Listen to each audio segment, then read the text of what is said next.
again. We gotta make those deals in a better way and keep prosperity here to stay. And now the trains are rolling, all of that self-loathing's gonna fade. So you better climb aboard, 'cause that engine's gonna roar on down the rail. We're gonna make this land of ours one again.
our ups and downs.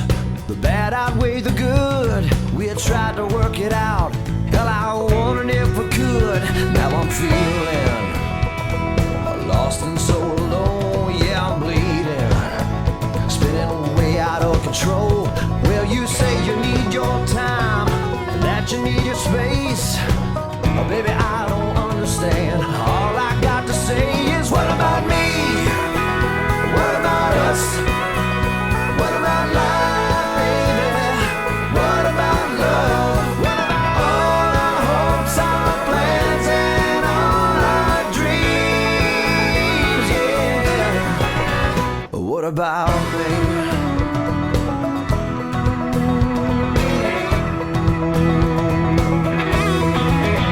Yeah, I'm drinking. All the rumors are true, really sinking in a broken heart of blue. Well, you told me you still love me, but girl, how could it be? If you still want your freedom, then you ain't wanting me. So what about me? What about us? What about life, baby? What about love? What about all our hopes, our plans, and all our dreams? What about me?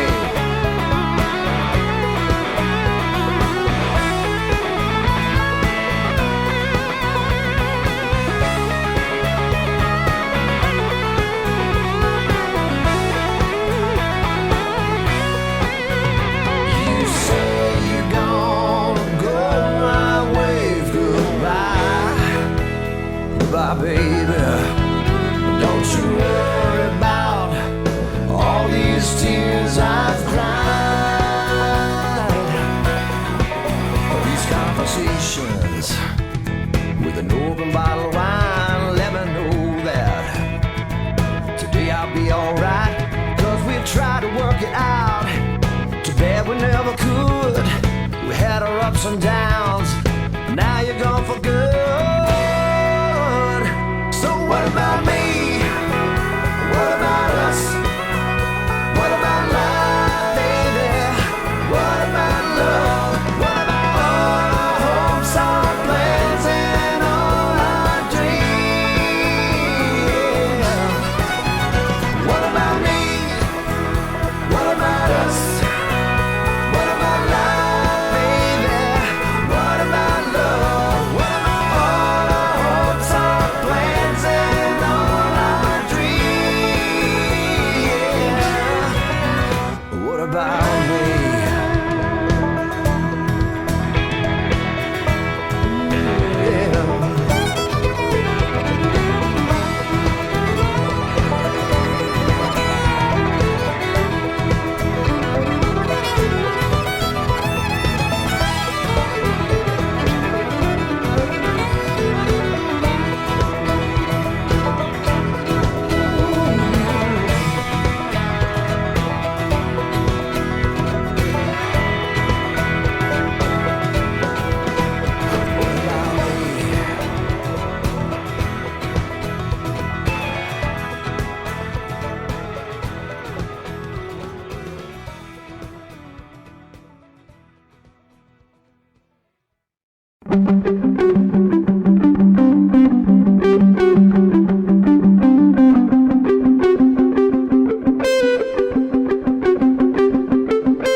Thank you very much, everyone.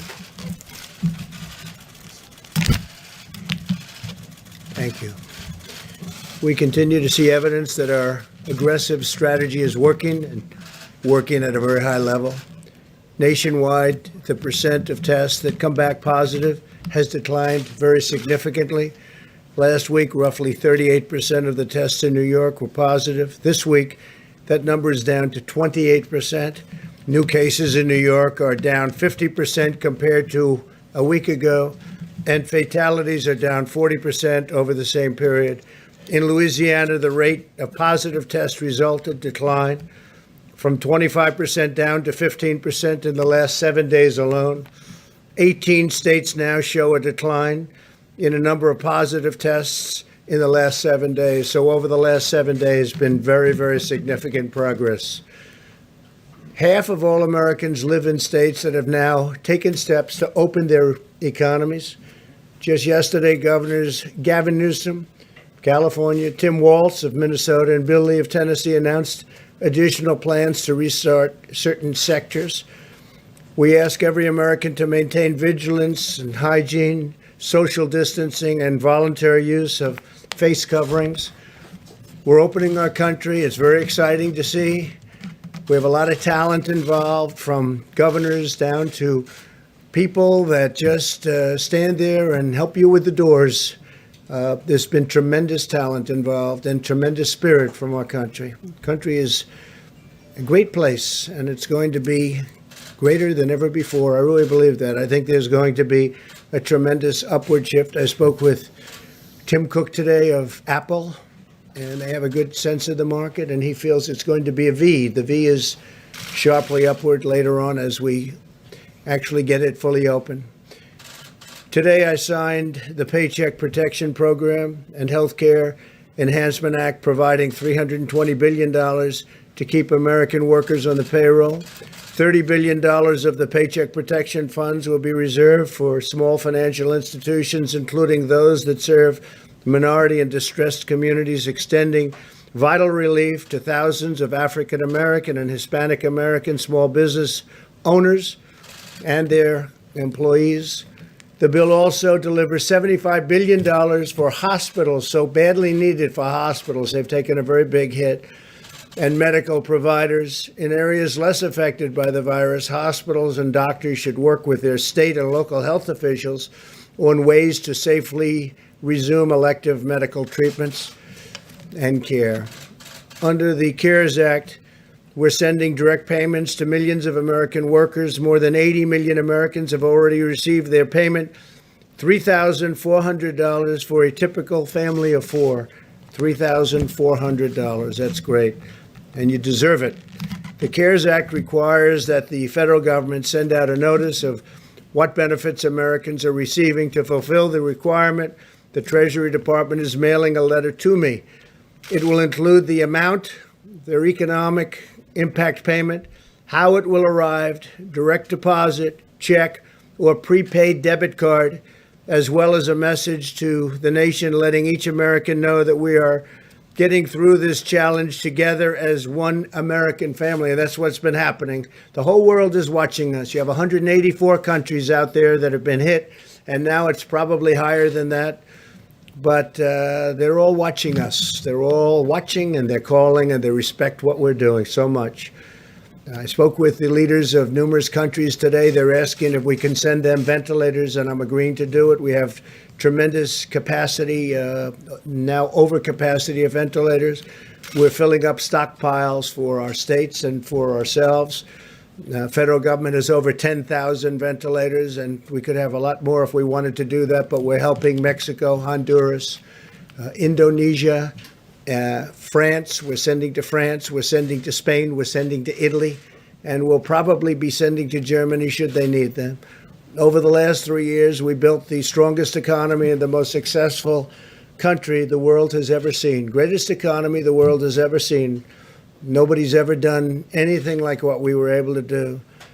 And we will rebuild that economy. Our economy in the not too distant future, I really believe, with all that we've learned and all that we've done, will be just as strong and maybe stronger than ever before. even stronger than it was just 2 months ago. Some interesting note is that the FDA approved the first at-home COVID-19 test kit, just got approved, and Dr. Stephen, where is Stephen? Stephen Hahn, is going to say a couple of words about that and some other things. I want to thank Stephen. The FDA has been incredible. They've been approving not only this, but they've been approving many things at a pace that's never happened before.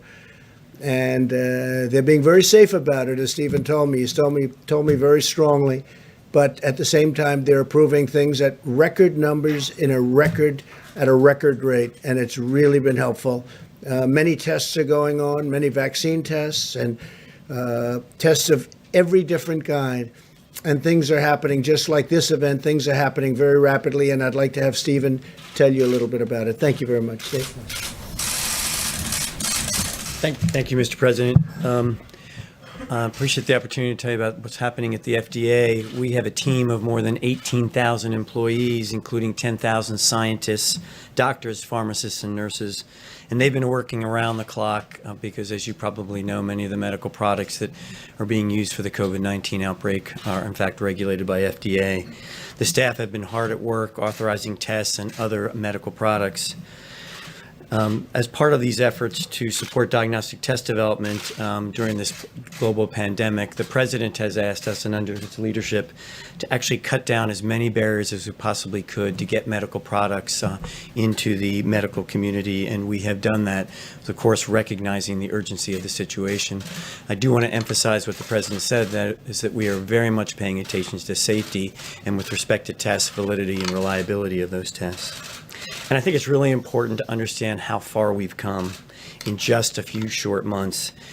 The academic community, which I come from, the private sector, the government, we've come together to develop diagnostics for a completely new infectious disease. And it's really important. We've heard from many test developers, both in academia and in the manufacturing world. This normally takes years to develop. You've heard Dr. Birx talk about the fact that HIV tests have taken many, many years to develop.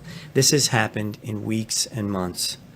We've been laser focused on working with both industry and academia to actually make this happen. To date, under our emergency use authorization approach, we've quickly reviewed and authorized 63 tests, both diagnostic as well as serologic, that is the antibody test. We've had several point of care tests, and that's important because those can be done in the emergency room or in a doctor's office, et cetera, and much more convenient for the patient. And this week, as the President said, we authorized the first at-home test by a company called LabCorp. This is a test where, under certain circumstances with a doctor's supervision, a test can be mailed to a patient, and the patient can perform the self-swab and then mail it back and get the results after that time, all under the guidance of a licensed physician. And we're not just letting up with these 63 tests we've approved. We are working with more than 400 test developers who are pursuing authorization for their diagnostics under our current policies. And under our regulatory approach, which is quite flexible, many other tests are becoming available. We have heard and have reported to us 220 labs around the country have begun patient testing using their own validated tests. This has allowed us to increase significantly tests around the country. I updated you earlier this week on serologic tests, these antibody tests that are used to detect natural immunity, and the FDA's approach to help make these tests available. While these are just one part of our larger response effort, they can play a role in helping move our economy forward by helping healthcare professionals identify those who have immunity to the COVID-19.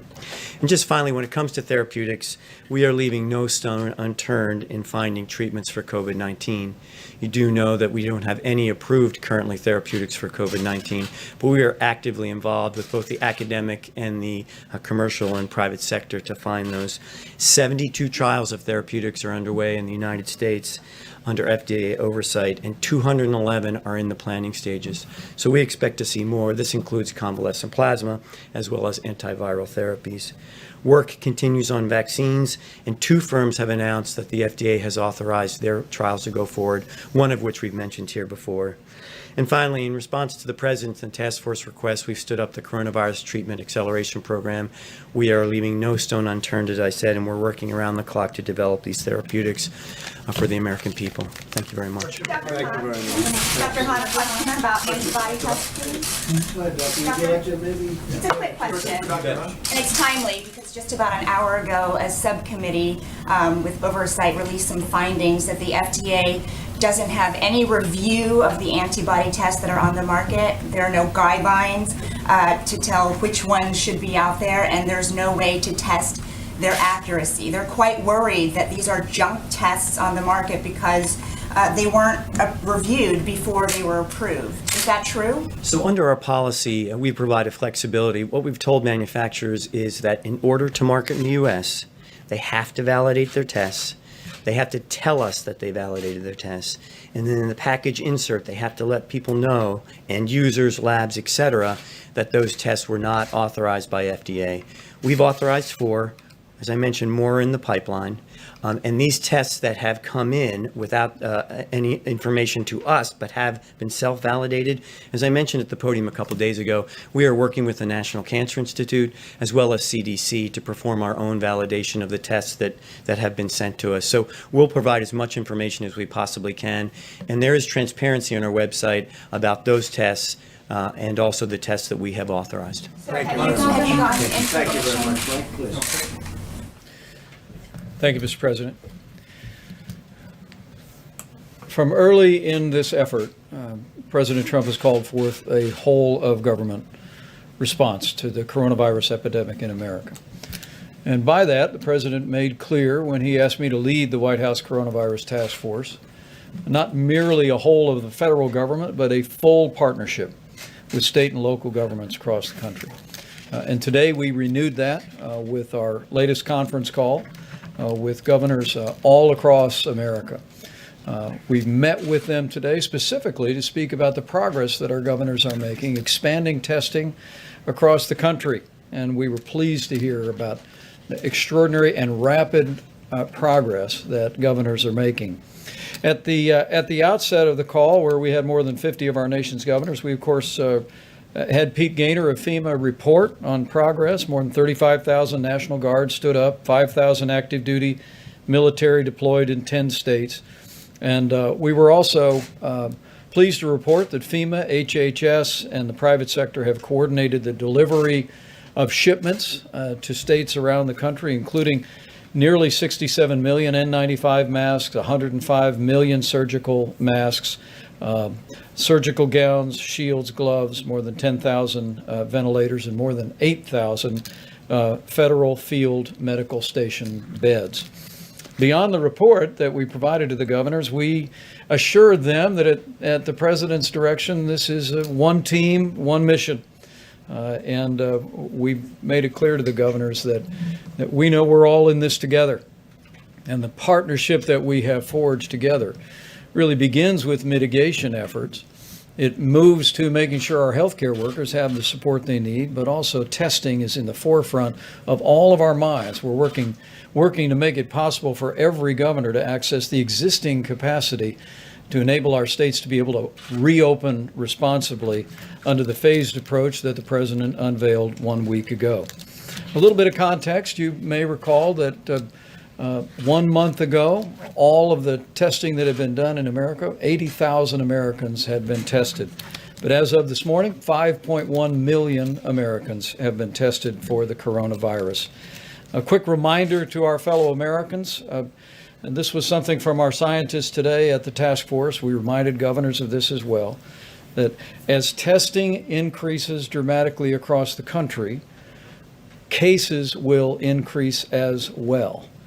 But people should not be discouraged by those numbers.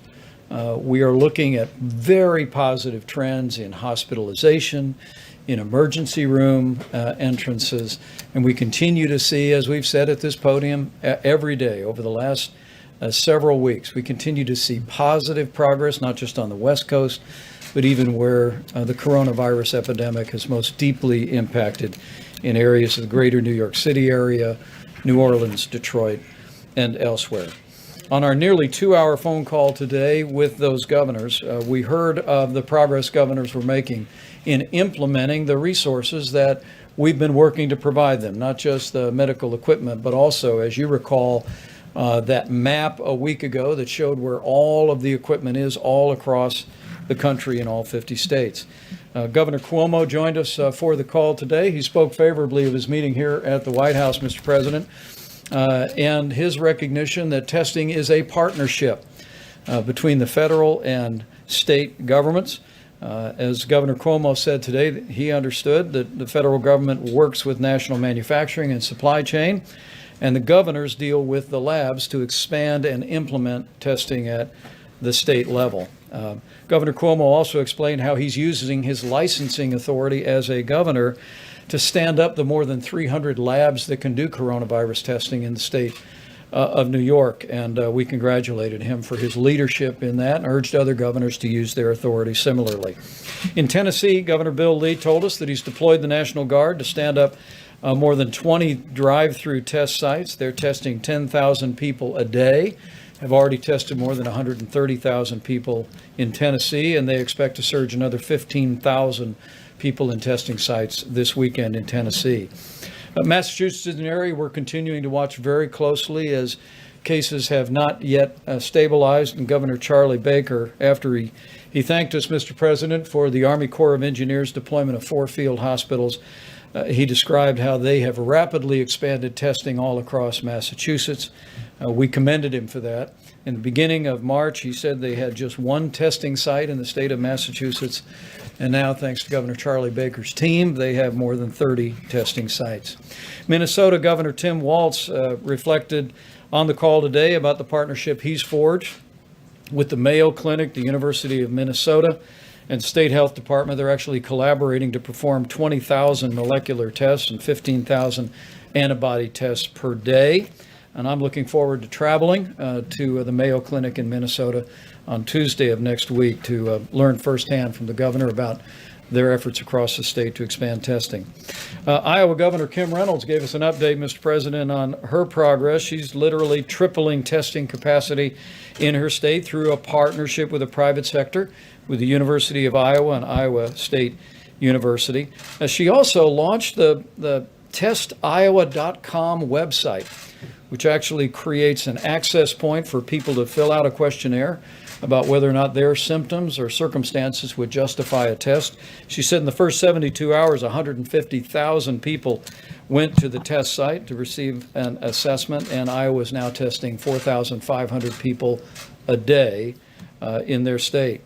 In Indiana, I spoke also today with Governor Eric Holcomb. They've tested 72,000 Hoosiers to date.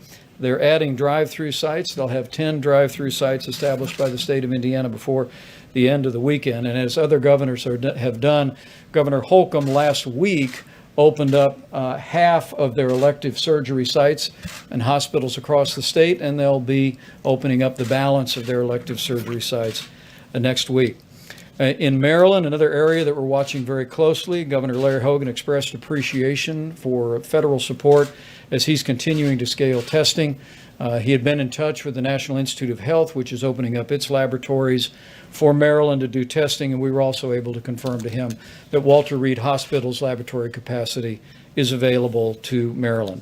And in Utah, Mr. President, Governor Gary Herbert told us that he actually diverted 1,200 state employees to do contact tracing in their state. In the last 36 hours, 23,000 residents have also signed up for what they're calling their Healthy Together app. And they have 50 different testing locations across Utah and have tested 82,000 people in the state already. Other state examples, Mr. President, were just as inspiring. Governor Phil Murphy of New Jersey has forged a partnership with Rutgers University, working closely with the FDA. They've authorized a saliva-based test that is being deployed just at that site that's expanding their ability to track what continues to be a very challenging environment in New Jersey. And Governor Mike Parsons of Missouri, Mr. President, also told us how they'd worked with Google Marketplace to create an online portal for more than 200 companies in Missouri who have repurposed their manufacturing lines to create medical supplies to meet their need within the state. And in Connecticut, Governor Ned Lamont spoke about positive trend lines in Connecticut, which has been really at the center of the outbreak in the greater New York area. But he also said they were hoping to double testing over the next week. Mr. President, that's just a sampling of what we heard today. And I know it's an encouragement to you, and I trust it's an encouragement to people all across the country, that at your direction we are implementing a testing strategy that is supported at the federal level, but it is deployed and managed at the state level. And we want to express our appreciation to every governor across the country that are standing up all of those labs that are available, that are working with us and our supply chain personnel to make sure that the reagents and the swabs and the equipment is there to be able to process the tests. And we're going to continue to increase testing dramatically in the weeks ahead. So we want to thank our governors for the progress that we're making on testing and for their role in urging their citizens to practice the kind of mitigation and social distancing efforts that are really making real progress. We're one team, one mission, that's to save lives. And because of all the efforts that have been made at the state level, and the strong guidance that's come from the federal level, because of the amazing healthcare workers across this country and our first responders, but mostly, I believe, because of the cooperation of millions of Americans who've put the guidance into practice. Their cooperation and their prayers have set us on a path where we are slowing the spread, we are protecting our most vulnerable. And I truly do believe the day will soon come when we will heal our land and we'll be able to reopen America and put this great nation back to work. Thank you, Mr. President. Thank you very much. Mr. President? Mr. President, now the time for sarcasm. Wow, that was short, a little bit shorter than we are used to. Welcome back to the RSBN studio here. We just finished up the Coronavirus Task Force briefing for Friday the 24th. If there are any tomorrow or Sunday, we will bring them to you live right here, so make sure you subscribe. We appreciate all of you tuning in. And don't forget, tonight at 8 p.m. Eastern, the new show from Donald Trump Jr., Triggered, right here on RSBN, starting at 8 p.m. Eastern time. Don't miss this. Should be a pretty fiery one. So tune in tonight at 8 p.m. Eastern. Go to rsbnetwork.com, or we will stream it on all of our platforms. Appreciate everybody hanging in there today with us. Hope you have a great weekend.